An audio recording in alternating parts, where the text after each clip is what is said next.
ఎప్పుడైతే ఈ షో గురించి నేను ఆయన కలిశానో కొంచెం ఆ ఫ్యాన్ అది ఉంటుంది కదా, బటర్ఫ్లైస్ ఫ్లయింగ్, కూర్చొని వెయిట్ చేస్తూ ఉన్నాను. సో అలా వచ్చినప్పుడు ఆయన ఇలా చూస్తూ ఎక్కడ చూసానమ్మా అన్నారు.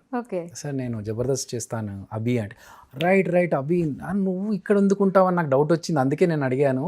అదర్వైజ్ నాకు తెలుసు అభి అనే ఆర్టిస్ట్ జబర్దస్త్లో చేస్తాడని తెలుసు, బట్ ఆ అభి ఇక్కడ ఎందుకు వస్తాడు అనుకున్నాను, because I was in the direction team కదా ఇక్కడ. సో అన్నప్పుడు అనలేసారంటే యా చూశాను, చాలా షోస్ చూశాను, నీవి ఎపిసోడ్స్ చూశాను, బాగుంటాయి అని చెప్పి ఆయన మెచ్చుకున్నారు. తర్వాత సురేఖ గారు కూడా ఒకసారి అలాగే చూసి, మా ఇంట్లో అబ్బాయిలాగా అనిపించావా సడన్గా చూస్తే, టీవీలో రోజు కనిపిస్తూ ఉంటాం కదమ్మా అని. సో అలా ఫస్ట్ టైం కలిసినప్పుడు ఆయన గుర్తుపట్టి మాట్లాడడం, తర్వాత ఒకసారి ఆయన షో అయిపోయి వెళ్ళిపోతూ ఉంటే నేను మా టీంతో ఏదో డిస్కస్ చేస్తున్నాను, వెళ్తున్నా, ఆయన కార్ ఆపి పిలిచి అభి బాయ్ అని చెప్పి వెళ్ళిపోవడం, అవన్నీ గ్రేట్ మూమెంట్స్ యూనో. అలా ఆ ఇన్సిడెంట్స్ ఉన్నాయి సార్తో, నాకు ఆ మెమరీస్ ఉన్నాయి.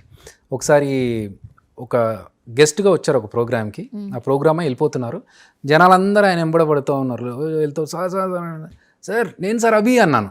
అలాగని అక్కడ ఆగిగారు, టక్కన ఆగి వెనక్కి తిరిగి కమ్ అన్నారు. సో అది ఎంత హ్యాపీ అనిపిస్తుంది. అంతమందిలో ఆల్మోస్ట్ ఒక 1500, ఆల్మోస్ట్ 150 మెంబర్స్ ఉంటారు, 150 మెంబర్స్ ఉంటారు. ఆ 150 మెంబర్స్లోంచి నేను అభి సార్ అనగానే ఆగి పిలిచి మాట్లాడడం అనేది ఇట్స్ మెమరబుల్ వన్. అలా వాళ్ళ ఇంటికి వెళ్ళి నేను సార్ని కలిసి మాట్లాడినప్పుడు కానీ చాలా మంచి మెమరీస్ ఉన్నాయి, అండ్ ఐ చెరిష్ దెమ్.